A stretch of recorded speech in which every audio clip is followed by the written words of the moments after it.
Well, I'm going to savor this day on Cartwright Corner Urban Homestead. It's 2 degrees or 3 degrees or 4 degrees, depending on which thermometer you're looking at. It doesn't matter if it's 2, 3, or 4. In North Texas, where we live, that's cold. I'm savoring the quiet. You know, when you live in an urban environment, there are always cars, there are airplanes, there's people noise everywhere. Well, listen, can you hear chickens in the background? I actually hear them. The birds are singing. Thank you, Brother Bird. And the traffic is minimal to nil. So take 5 seconds with me and savor quiet.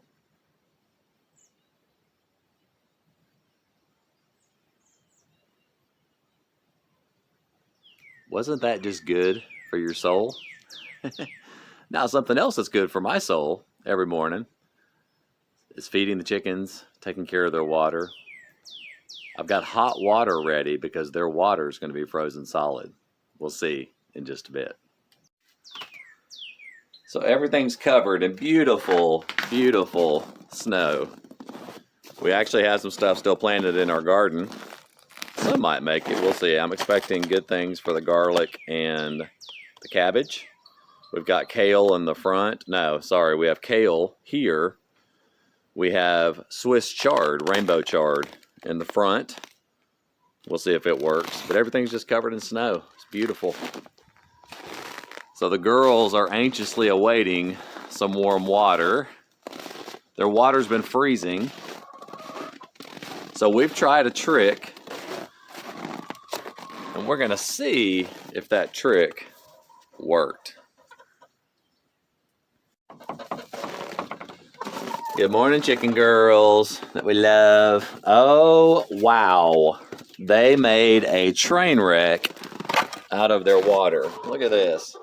Looks like something from a farmyard. Oh, wait, these are chickens.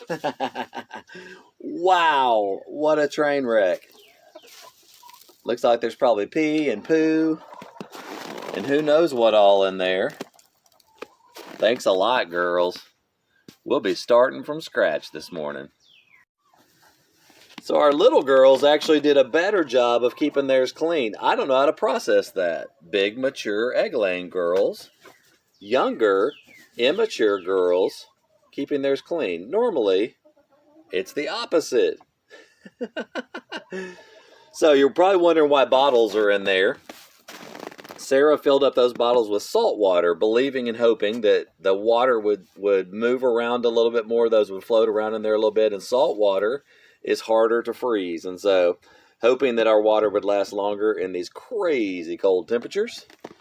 And it probably worked, but of course it's been out all night, so I'm about to put fresh so the girls can get hydrated.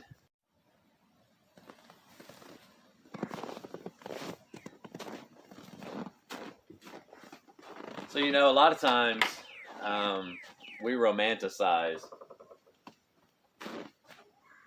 kind of the farming life and agrarian living. Any of us that have had a little bit to do with it, we just know that in a lot of ways it's a lot of work. You know, what Sarah and I do here, though, is we try not to romanticize things, but we do realize that we are tied into a larger story.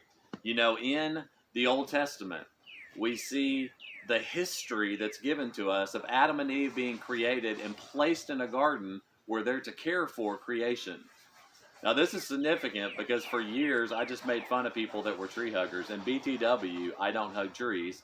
And I'm not an environmentalist in that sense, but I do believe in stewardship of what God created. And so in a small way, the chickens and the garden and the little piece of land that we have, it's practice for something bigger, for land in the future. But more importantly, it's part of the bigger story that was initiated with God in the garden when he created Adam and Eve and placed them male and female in the garden to see his image displayed in the earth. And they were given watch care over the garden. Well, Sarah and I consider that an honor, that we've been given watch care over this little thing called Cartwright Corner to be a blessing to people through what we produce and through who we are in Christ Jesus.